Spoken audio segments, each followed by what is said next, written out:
Well, welcome to those who have just arrived. We will start in a few seconds. We're just admitting people as they're in. Tina Grabner's asked to unmute. We are going to keep everyone but the presenters muted. If you have any questions, please leave them in your chat.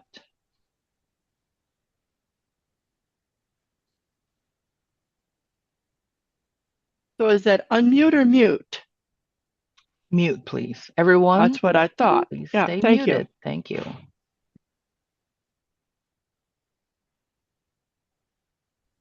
All right, Lise, can you share the woman's prayer?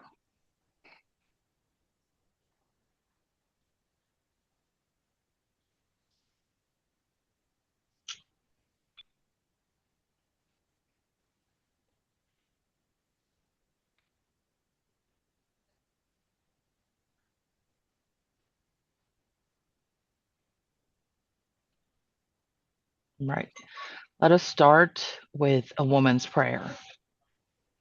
O God, creator of all life, bless the unsung lives of countless Christian women in every century who were your hands and feet, who kept alive your compassionate presence by feeding the hungry, nursing the sick, clothing the naked, comforting the sad, praying and petitioning, strengthening those in prison, teaching the stories, sewing and singing, weeping and rejoicing.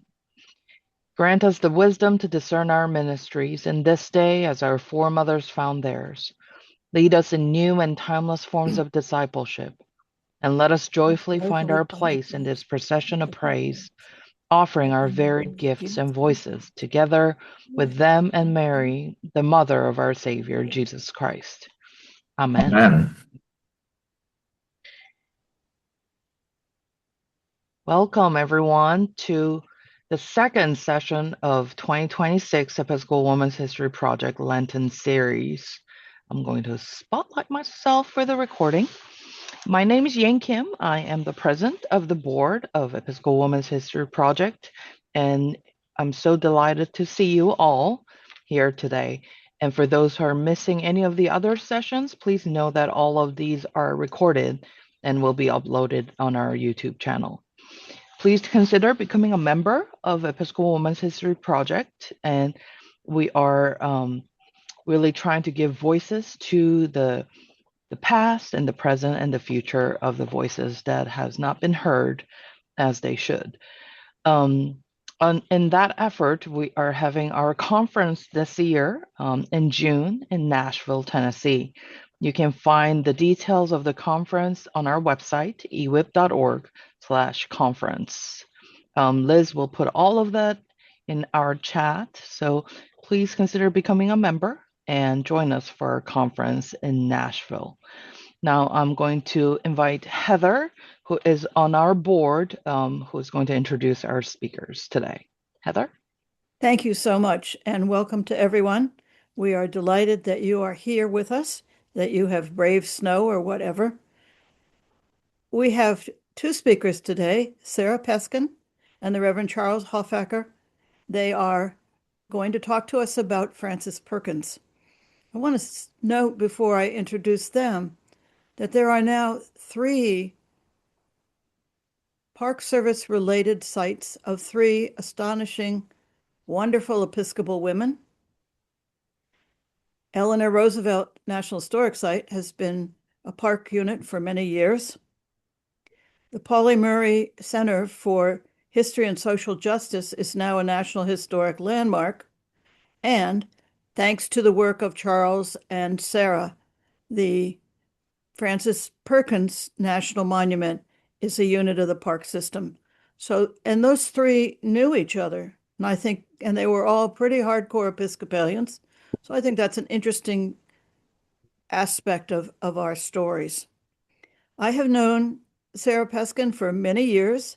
She is a friend. She's also a colleague with the National Collaborative for Women's History Sites, and she is a key person to the developing of the Frances Perkins Center and the legacy of the nation's first woman cabinet member. She was out of the Boston office of the Park Service for many years as the former chief of planning and legislation there. And there are lots of wonderful parks in that region that really focus on the histories of American women. She was successful in the nomination of the Frances Perkins Homestead as a National Historic Landmark. And to do a landmark nomination is essentially to write a master's thesis and get, in the case of Pauli Murray, we got 37 letters saying that that should be an NHL. And so it's a very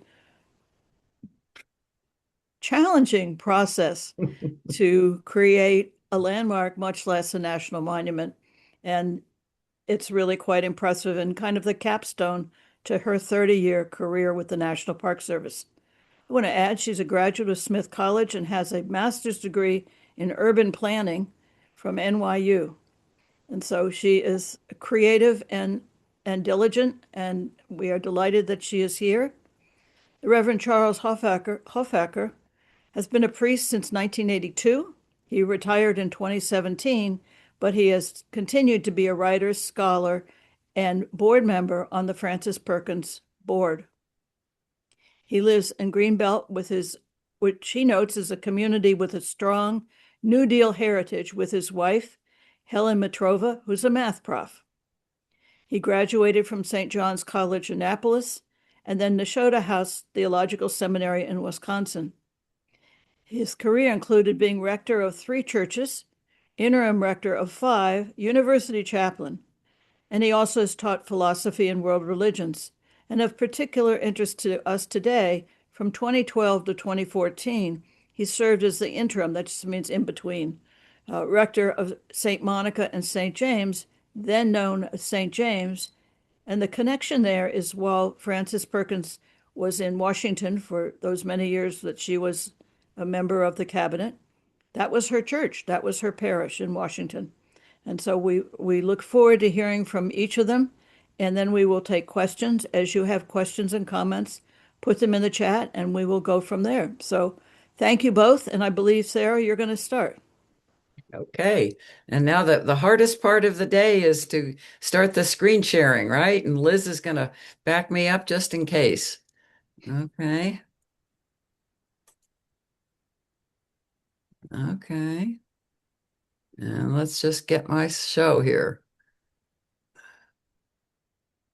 Okay. There we go. How's that? If you can see it, I think we're good. So thanks so much, Heather. And it's a delight to be with you. I audited your session last time, and I was very impressed both with the presentation and the questions. So I'm glad to take my turn. Just by way of introduction, I'm a longstanding board member of the nonprofit, nonpartisan organization that tells the story of Frances Perkins from the place that we say shaped her character. It's now the Frances Perkins National Monument. It's in Newcastle, Maine, and it's a unit of the National Park System. It's co-owned and managed by the Frances Perkins Center and the National Park Service. Now, most people, if they've heard of Frances Perkins, they know her as the first woman in a presidential cabinet. But few know that it's thanks to her that we have Social Security, called the most important anti-poverty program in United States history, not to mention unemployment insurance, the minimum wage, and more. And that she's recognized as a holy woman, a saint, by the Episcopal Church. Now, we want to tell you a little bit about how and why this new national park unit came to be, one of the handful that preserve and tell the story of an American woman. People call the national park system America's storyteller, but we know that stories need listeners. So I thank you and all our visitors and program participants for listening to the story of one of our nation's most important unsung heroes, Frances Perkins. Now, we often cite the introduction to her biography of F.D.R., a short statement that was written by Adam Cohen, then on the editorial board of the New York Times. And he said, if American history textbooks accurately reflected the past, Frances Perkins would be recognized as one of the nation's greatest heroes, as iconic as Benjamin Franklin or Thomas Paine. Like Franklin, Perkins was a brilliant self-creation. There had not been anyone like her before, and there has not been anyone like her since. So today, we'll touch on why we think it's so important to tell her story, why we're based in Maine when her work affected us all, whether we're beneficiaries of Social Security, when we look for a fire exit sign, when we feel safe in an elevator. And we'll tell you a little bit more about how her beloved ancestral homestead became part of the national park system as the Frances Perkins National Monument. My dear friend, Reverend Charles Hoffacker, will tell you more about how her faith shaped her life and the remarkable contributions she made to health and safety of our nation. She was a very savvy advisor. Now, I'm going to use initials, which I don't like to do, but you know him as F.D.R. I think everybody knows we're talking about Franklin Delano Roosevelt.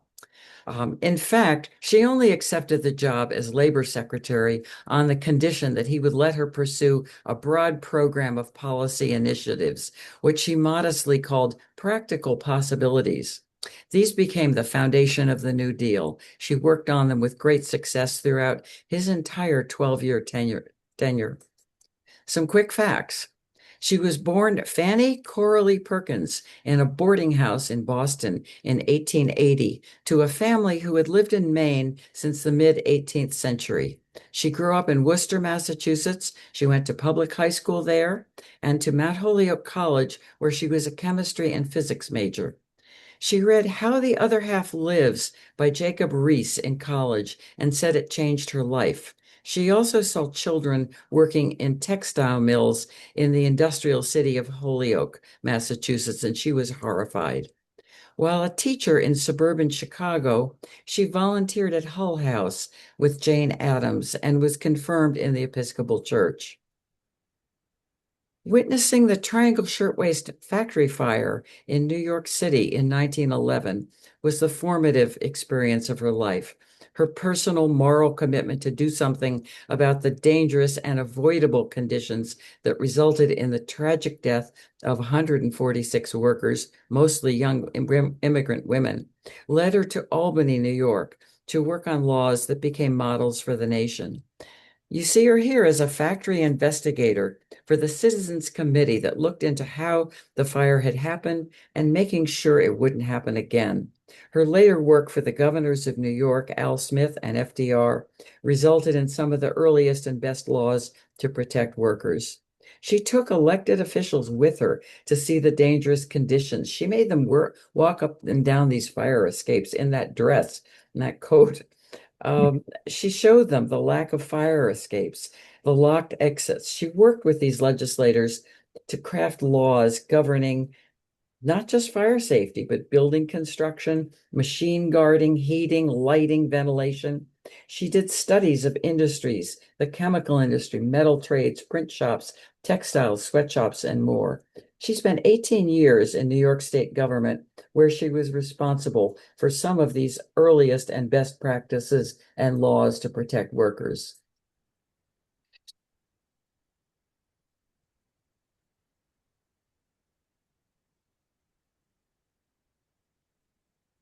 She wasn't eager to become the first woman cabinet secretary.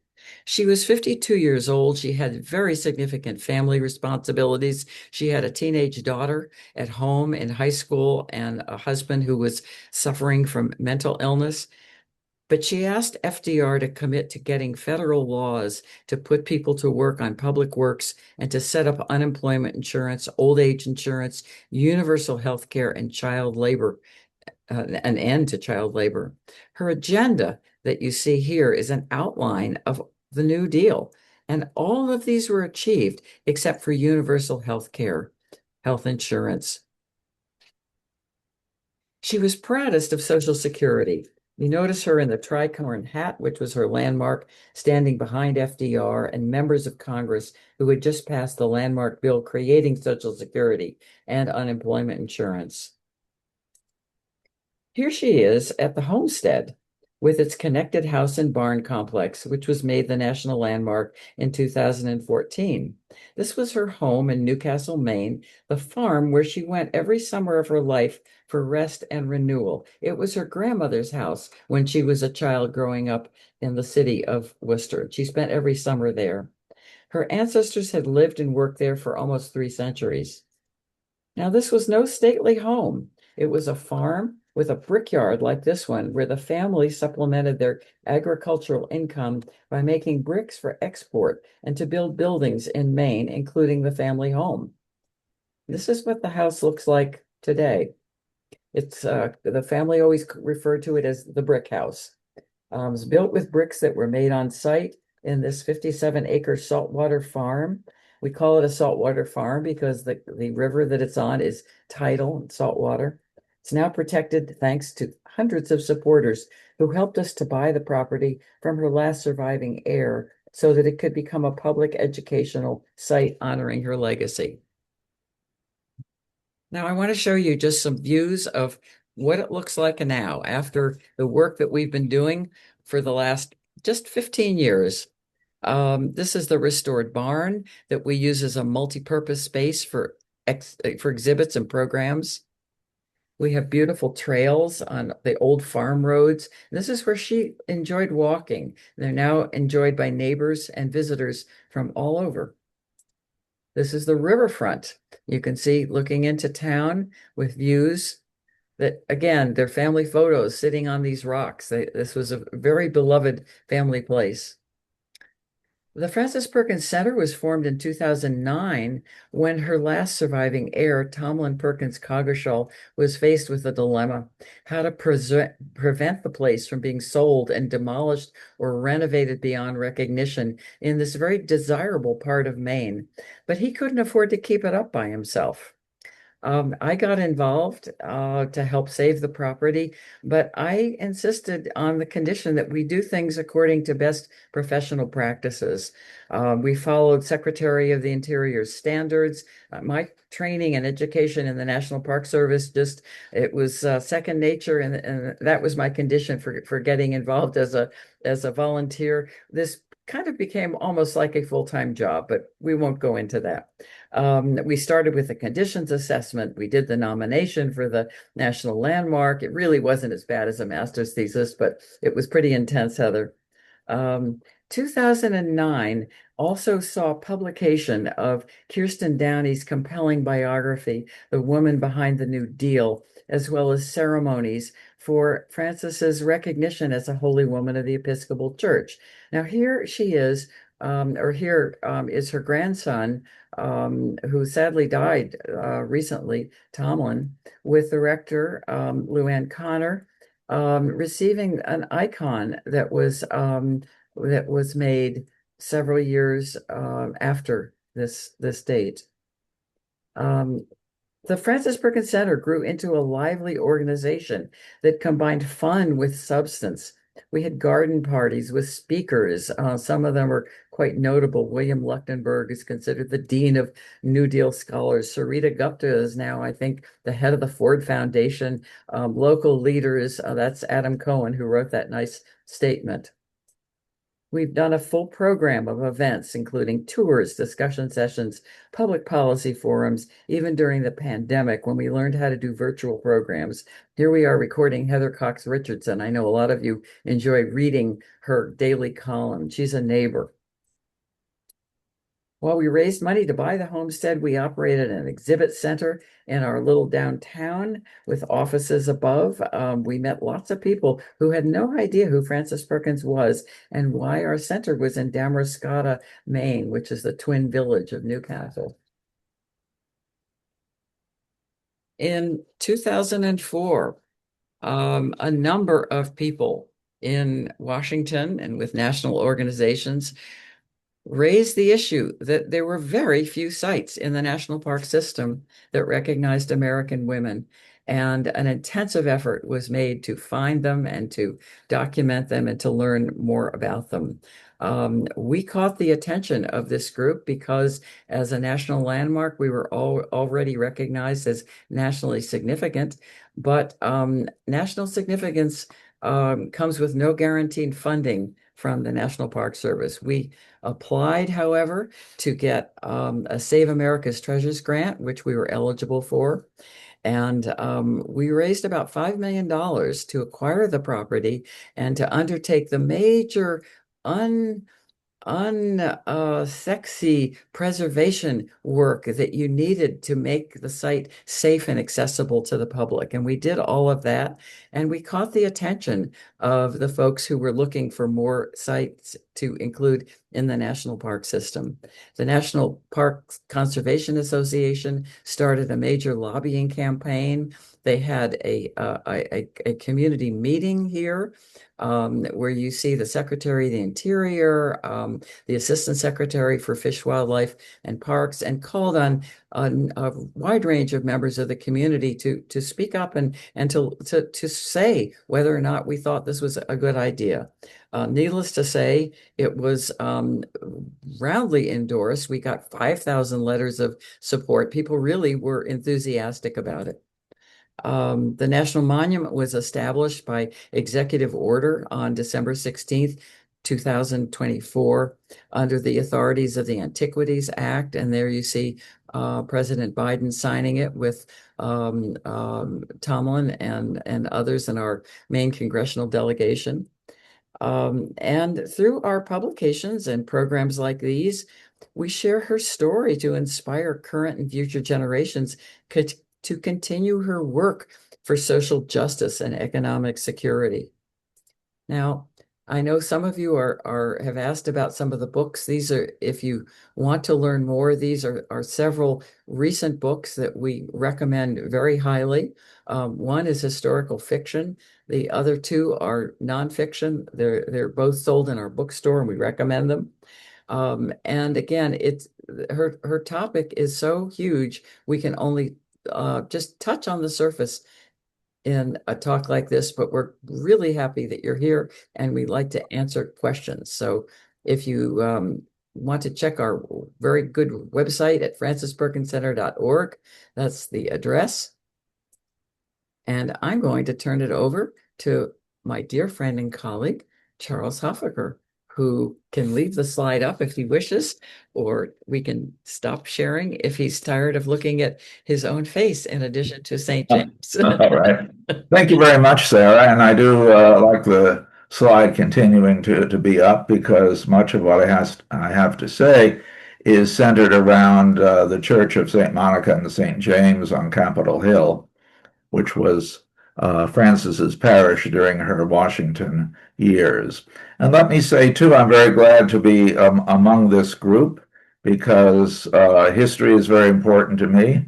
The history of our nation and our Episcopal community is of great importance to me.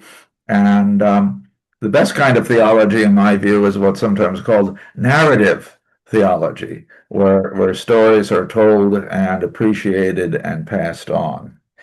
My presentation today is a revised version of a paper that Don Mitchell and I authored entitled "The Saint Behind the New Deal, Frances Perkins and Stability for the Nation." Imagine yourself walking the sidewalks of Washington, D.C. on a Sunday morning in the summer of 1933. You and a companion come to the 200 block of 8th Street in the city's northeast, several blocks from the Capitol building, where you encounter a church surrounded by beautiful gardens in bloom. It is not a big steeple church like many in the district.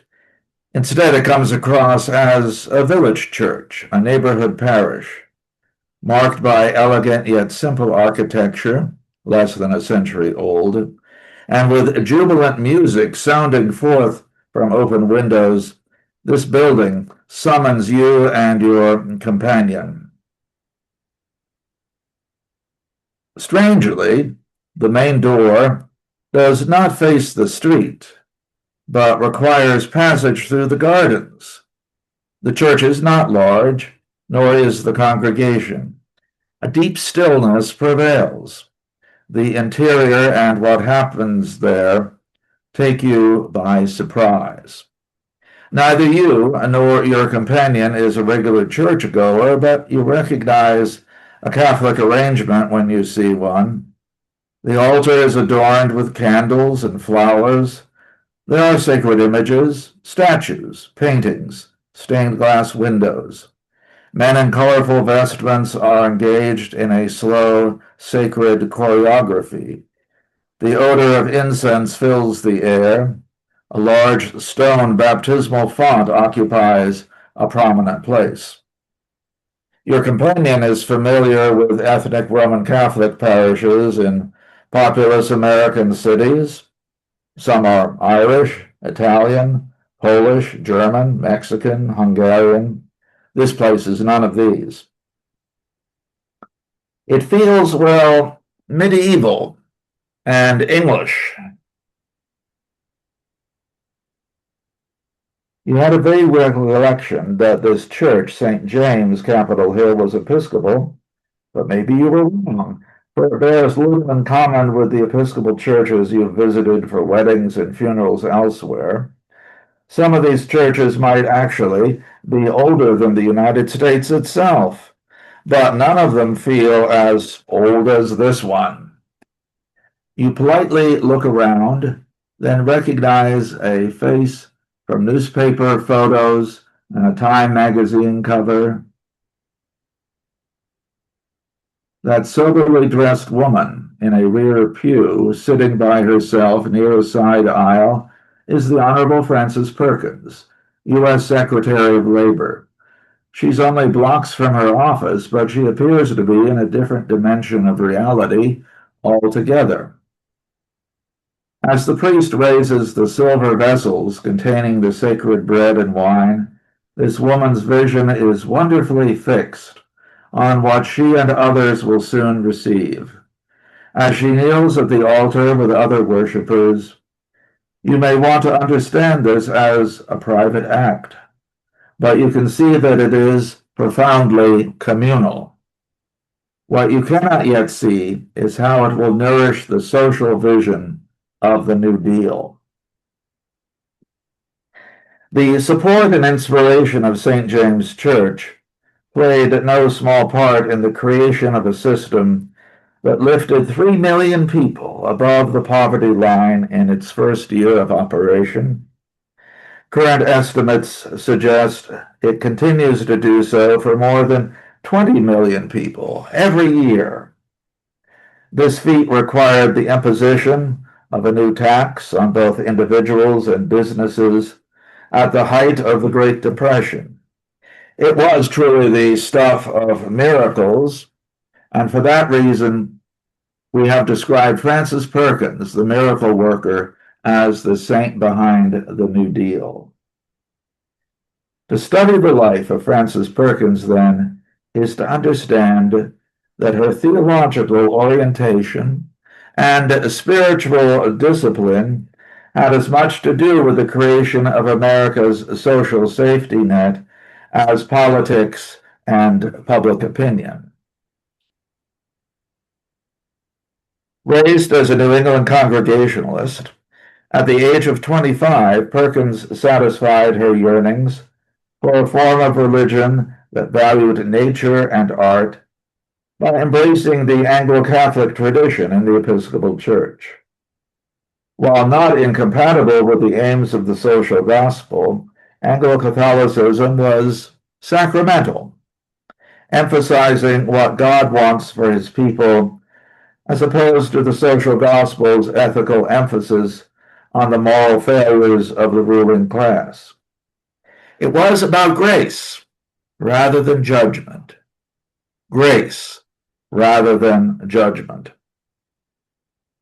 The definition of a sacrament is that it is an outward and visible sign of inward and spiritual grace. In other words, God transmits gifts by material as well as spiritual means. This concept reaches its fullest expression in the doctrine of the Incarnation, the ancient and central Christian belief that in Christ, God became human so that humans might share God's life. Characteristic of Anglicanism in general, and Anglo-Catholicism in particular, is the understanding that the Incarnation means that Jesus can and should be recognized in every human being because their humanity and his are forever one. Every person is an icon, an image of God, deserving of profound respect. In the face of dehumanizing and disorienting forces in the drastic 19th century industrialization of Britain, America, and elsewhere, Anglo-Catholics emphasized anew by word and action the centrality of the Incarnation. It drove them to more intense Eucharistic worship and in many cases to costly service to the poor and the oppressed. Frances Perkins would no doubt have agreed with Frank Weston, the Bishop of Zanzibar, who said in 1923, "It is folly, it is madness to suppose you can worship Jesus in the sacrament and Jesus on the throne of glory when you are sweating him in the bodies of his children. Now go into the highways and hedges and look for Jesus in the ragged and the naked, in the oppressed and the sweated, in those who have lost hope, and in those who are struggling to make good. Look for Jesus in them, and when you have found him, gird yourself with his towel of fellowship and wash his feet in the person of his brethren."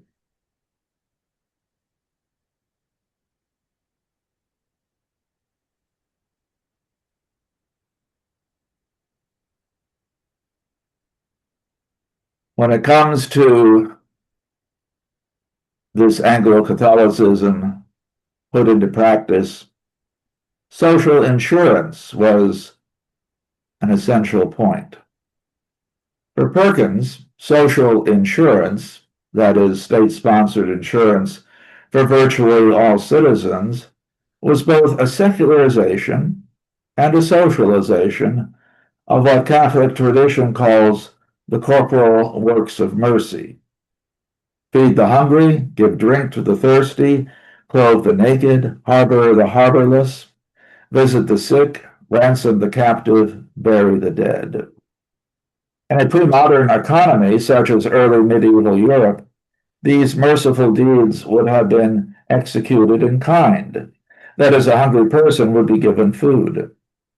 But in the money economy that evolved in the early modern period, mercy itself was monetized.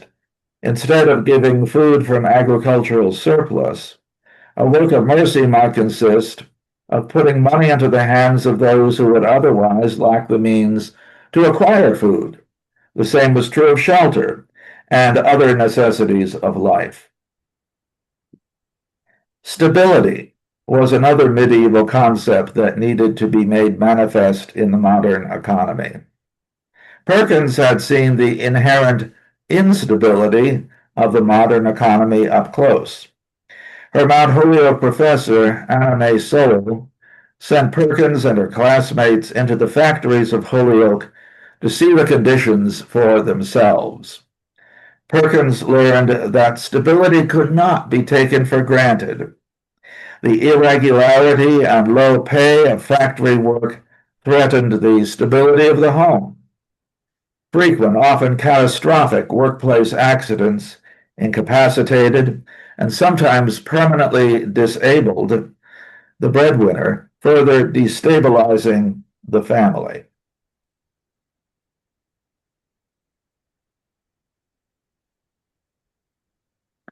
Perkins would use this very same approach in her later work, mentioned earlier, of educating legislators about unsafe factory conditions. But before that, she spent many hours in the zones of stability, known as settlement houses, which trace their origins to the Benedictine idea of blossoming in place. Toynbee Hall, the model for Hull House, was a mission project of a London parish of the Church of England. Perkins spent weekends volunteering at Hull House and the Chicago Commons, later living and working at Hartley House and Greenwich House in New York. The original vision of Social Security, which included health insurance, addressed most of these corporal works of mercy. As it was finally enacted, the law extended unemployment and workers' compensation insurance to most workers, retirement pensions to virtually all elderly citizens, death benefits to cover burial expenses, aid to families with dependent children, and stipends for children who lost a wage-earning parent, thereby introducing stability into the lives of millions who had never known it, while simultaneously preserving a stable talent pool for employers and a stable customer base for retailers. By guaranteeing income to persons who were unable to work or otherwise pay their way, the law combined the Catholic ideals of mercy with the long-standing Protestant emphasis on personal responsibility. To give was an act of mercy. To give money was to help people help themselves. The Episcopal Church has named May 13th in its liturgical calendar as a feast day to honor Frances Perkins. And the Frances Perkins Center in Newcastle and the National Monument there have been created to honor her legacy. It is a legacy that continues to bless American society in ways that most Americans do not realize. We have become accustomed to think of Social Security primarily as a retirement program, forgetting that its overarching goal was to channel human kindness into material blessing. Consider, for instance, the aftermath of the September 11th attacks. Commendable efforts to raise money for the victims' families quickly became mired in controversy about how the funds were being distributed. But there was one group that started receiving help almost immediately. Some 11,000 children who lost a parent in the 2001 attacks began receiving Social Security payments as soon as their parent's death was confirmed. Those payments continued through 2019 as the youngest of these children began turning 18. The following year, when the pandemic broke out, unemployed people were easily identified and helped with supplemental payments. While some might see only the hand of bureaucracy here, it is precisely what Perkins envisioned. Neighbor helping neighbor automatically and efficiently, without thinking about it, an outward and visible sign of the presence of love in our midst.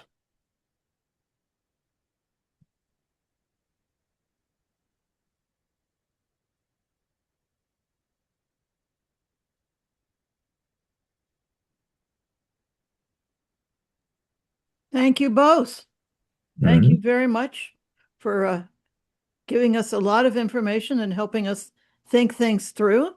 I am interested if I don't see any questions in the chat. So is there anyone who would like to raise a question?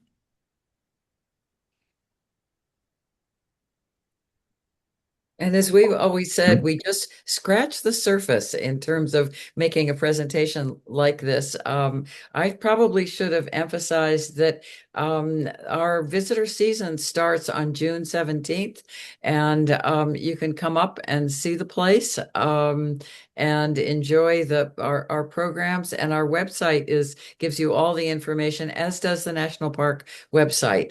We manage the site jointly with the Park Service, but right now it's mostly staffed by our own Frances Perkins volunteers and tiny little staff, and some of us who are docents. And but the trails and the property are open year round, and they're very much enjoyed and being used by neighbors. You can come anytime, dawn to dusk. Terrific. Thank you. And I see Mary Ann Hobby has raised her hand. Let's see if we can unmute her.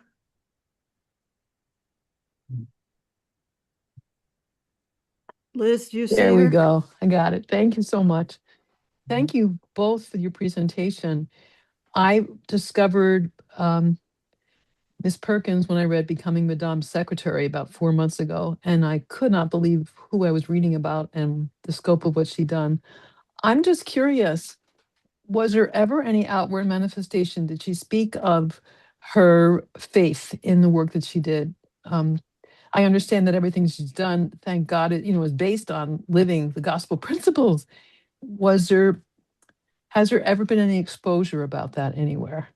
Yes, there has. And of course, when she was in government service, she wasn't free to talk about her faith in public settings. However, some years after her retirement, she received an invitation to give a trio of lectures at St. Thomas Episcopal Church in New York City, which is a large and notable parish. And she was part of a program that included several other speakers who were also leading figures in the Episcopal Church. And well, just like the cabinet, she was, I think, the only woman on the program. So the text of these lectures remains in existence and was published recently by my friend and colleague Don Mitchell. They were in some ways rather casual lectures. She knew a lot of the people, I think, in the audience, and she sometimes put in a bit of humor. When she was talking about the importance of making your confession and preparing for it in advance, she said, well, I start with a traditional list of deadly sins, and I spend so much time on pride, I hardly get around to preparing to cover the other topics. But she also took a day off each month, as I understand it, to meditate. Can you talk about that? Be happy to. Now, she was working in the nation's capital, as I think we all know, and that's not far from Catonsville, Maryland, or Catonsville, Maryland is not far from the nation's capital. And Catonsville was the location for many years of an Episcopal convent of the All Saints Sisters of the Poor, who offered retreats to those interested. And so at first, Frances considered actually living there at the convent, and then after a bit of thought, she decided, well, that might not work for a cabinet secretary. It's a bit out in the country anyway. So her compromise, if you want to call it that, was a monthly retreat there in that convent. The sisters were instructed to refer to her not by her public name of Frances Perkins, but by her married name, which she rarely used. And it's clear that discipline did a lot to shape and sustain her in this extraordinary ministry. Her married name was Mrs. Paul Wilson. So the sisters always spoke of, well, Mrs. Wilson will be with us tomorrow, that kind of thing. And like many outstanding people, a prayer. When she was into it, apparently she was really into it and was oblivious to whatever else might be going on around her, like someone sweeping the chapel. So that was a great resource for her. Did she talk about how it sustained her? Not publicly. No. While she was in office, she was very private in general. People Mhm. didn't know much about her. When we were doing the landmark nomination, we had, because the Newcastle place it's what she considered home. She went there every year of her life. She's buried there. I mean, it was home. But we had to find all the other places that she had ever lived to compare them, because normally something that is considered a summer house is not considered as significant as a year-round house. We could not find anything about, she wouldn't, she didn't keep a diary. Her office calendar for the month of August, which we did inspect, was blank. She wouldn't tell people where she was. So this whole idea, and she, as far as I understand, Charles, she really believed in the separation of church and state. It was her own privacy, but it was nobody's business what her own personal beliefs were while she was in office. The St. Bede's lectures were later, that you were referring to. So it's there's a lot of room for scholarship in her, and we're always trying to encourage more scholars of any age to delve further, because there's more to know. There's more to know. Well, I it want would be to interesting to too. talk to the sisters. Mm, Well, I don't think any still survive from her time there. mm, But I was raised as an Episcopalian by people who belonged to the same generation of Frances Perkins. And as I look back, um, it was remarkable how they generally did not talk about their faith. They lived their faith, but they weren't too vocal about talking about it. And she had the extra reasons on top that Sarah has pointed out. So um, that's something to keep in mind. And it would be interesting to see if she got even more private. Judith Gregory, you have a question or a comment? A comment. Sarah, the beginning of your presentation, I so loved the work she did on the ground, bringing people to look at factories, looking to see what was happening.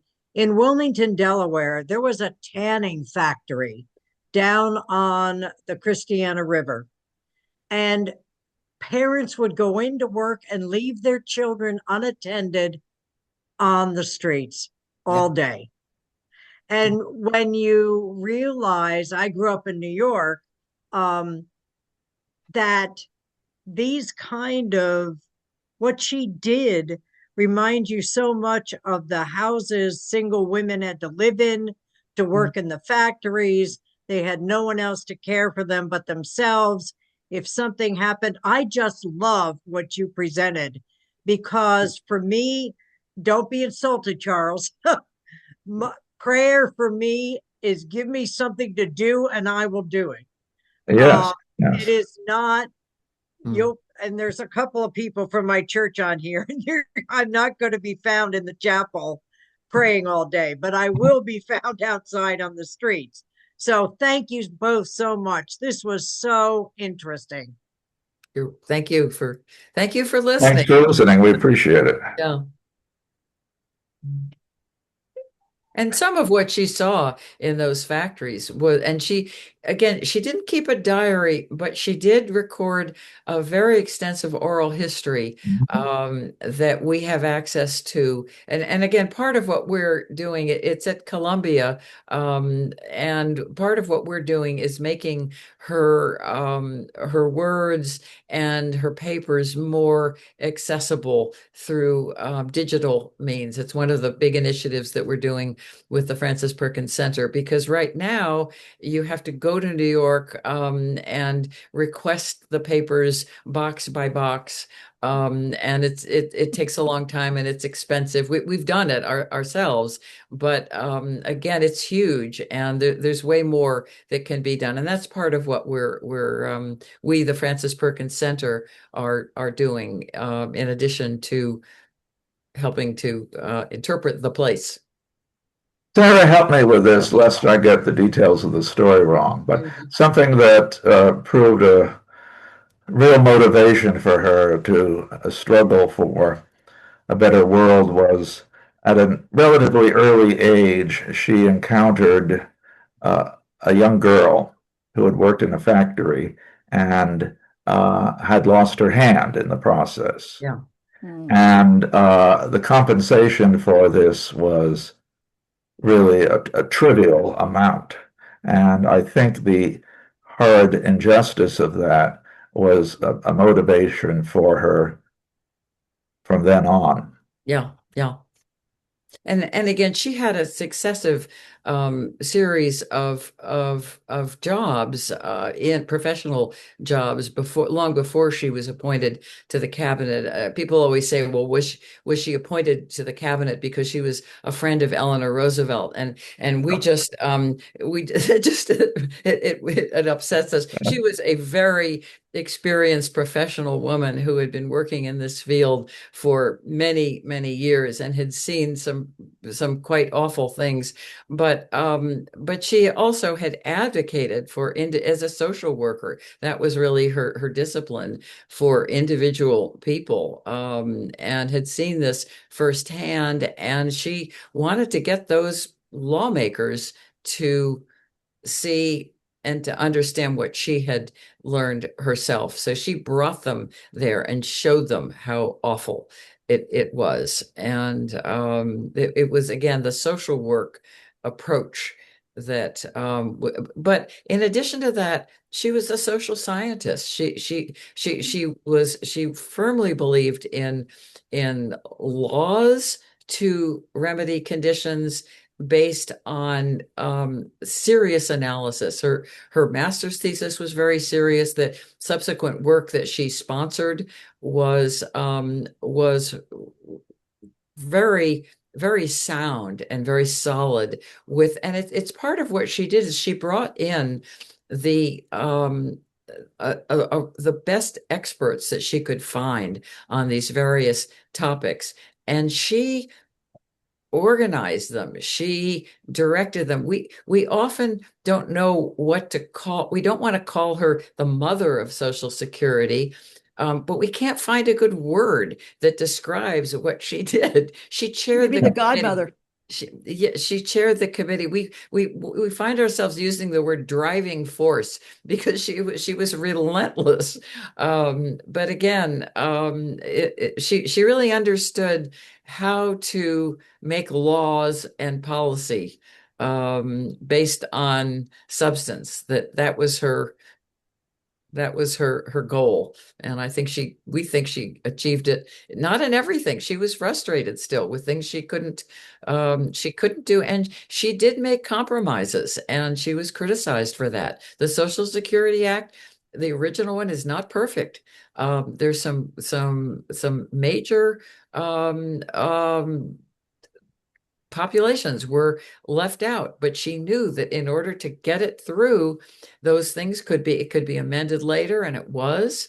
And again, she wanted to have universal health insurance as part of Social Security. She compromised in not including household workers, which really meant that many Black women were excluded and still are. Yeah.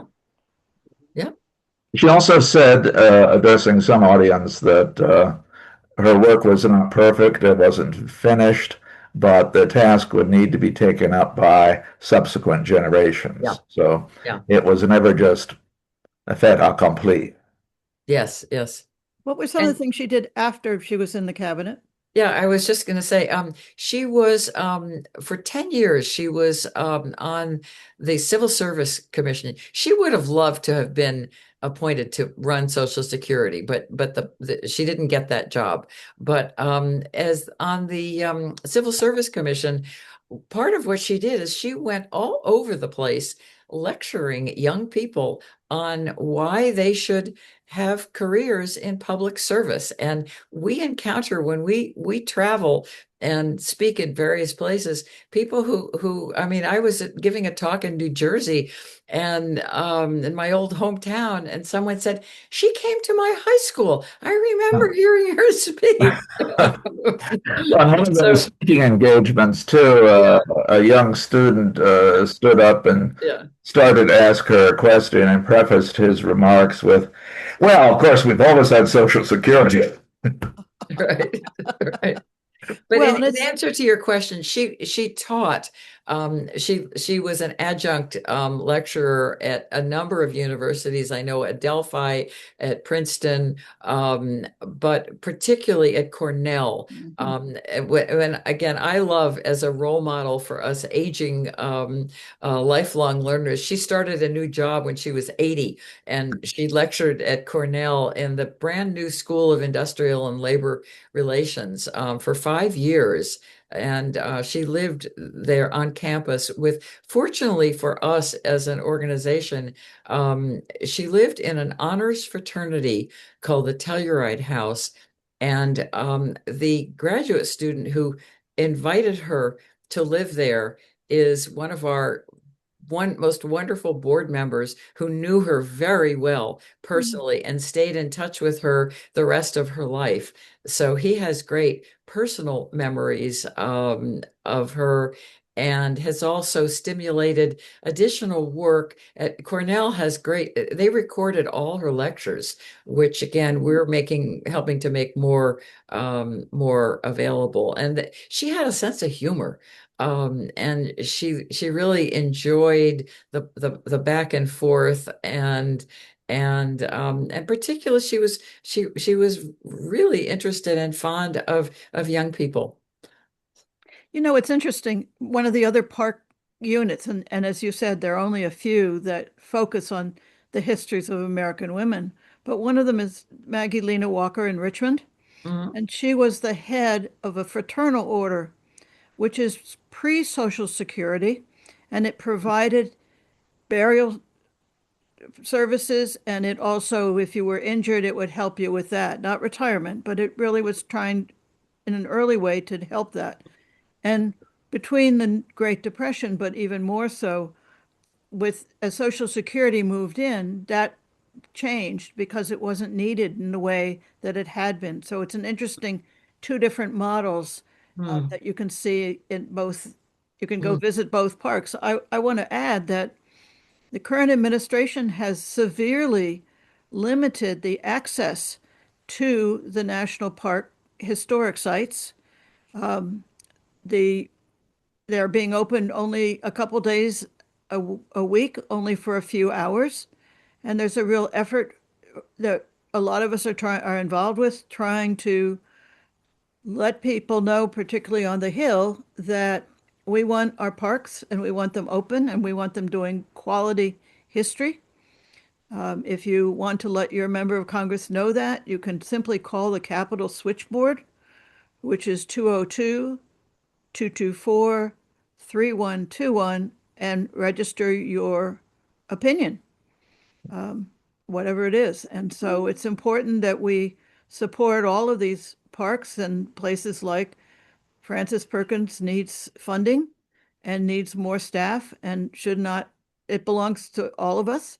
It should not be only on the weight of those who are dedicated.